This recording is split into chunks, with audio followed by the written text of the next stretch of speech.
Pinocchio and his puppet show adventure. There was once a kind old man named Geppetto. He lived in a little house with his goldfish Cleo and his cat Figaro. Another friend, Jiminy Cricket, lived in the house too. Geppetto could make wonderful things out of wood. One day he made a puppet that looked just like a boy. He called the puppet Pinocchio. "How I wish Pinocchio was a real boy," he said. "It would be fun to have a son." A good fairy heard Geppetto's wish. That night she came to his house when everyone was sleeping. She touched Pinocchio with her wand.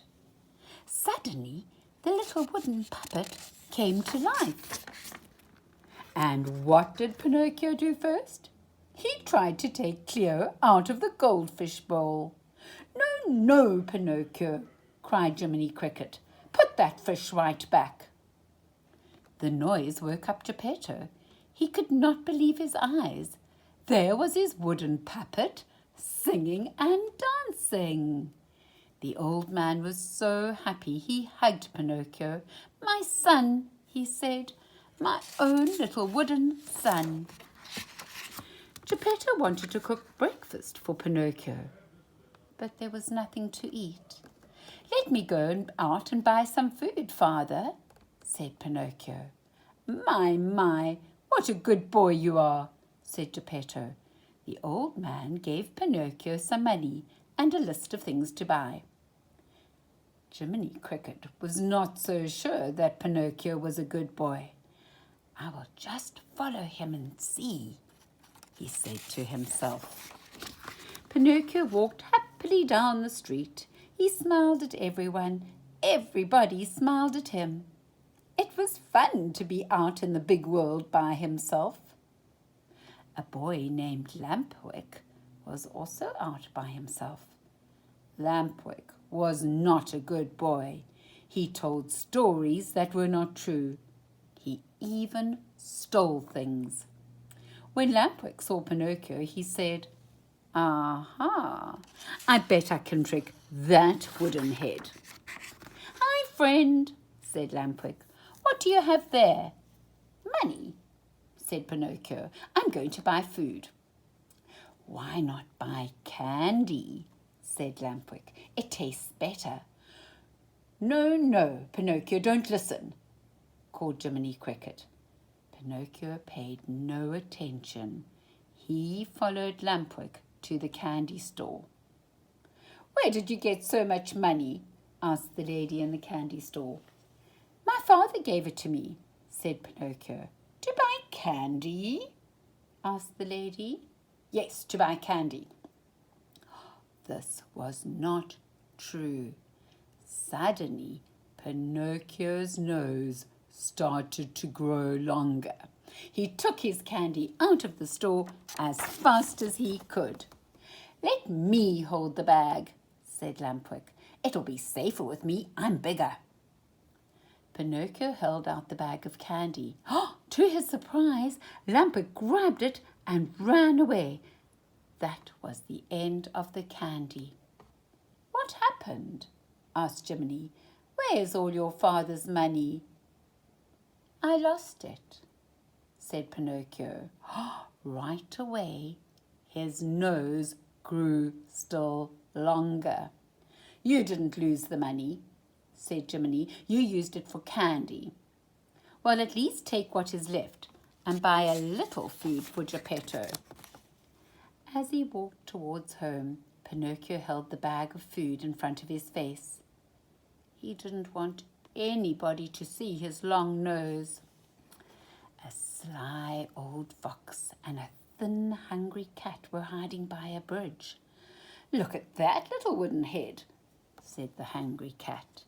"He has a sack of food." "Hello, my fine lad," said the fox. "You look just like the sort of boy who might want to see a puppet show." "A puppet show?" cried Pinocchio. "Oh, yes, I certainly would. How can I get in?" I have a ticket, said the fox.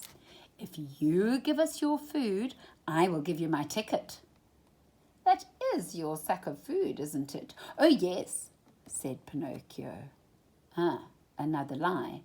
His nose grew longer yet, but he didn't care. He had his ticket. A line of people were waiting to get into the puppet show.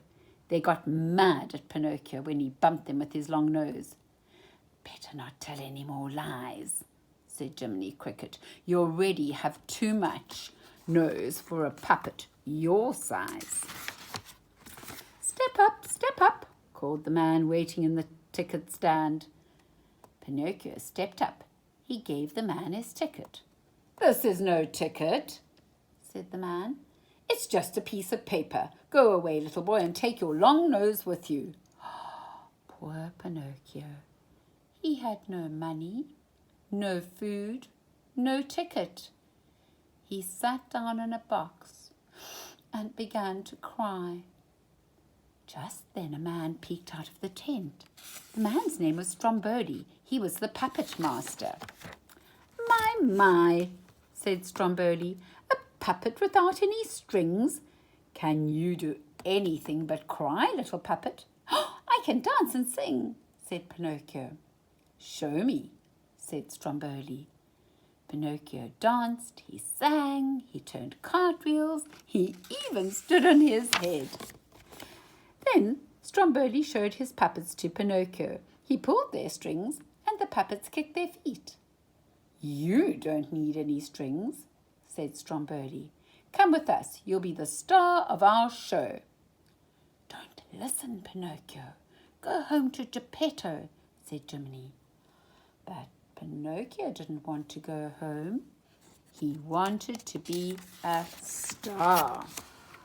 The show started, and Pinocchio began to dance. Look, no strings, he called. Everybody cheered. But the other puppets had strings, and Pinocchio's long nose got caught in those strings. He crashed to the floor. Everybody started to laugh. Suddenly Pinocchio was very, very unhappy. He did not like to have people laugh at him. I'm not such a great star after all, he said. I want to go home to Geppetto. Oh, no, you're not going home, said Stromboli. You belong to me now. The bird cage will be your home, my little long-nosed friend. Help, called Pinocchio from inside the cage. Let me out. But the puppets could not move. They could not move unless somebody pulled their strings.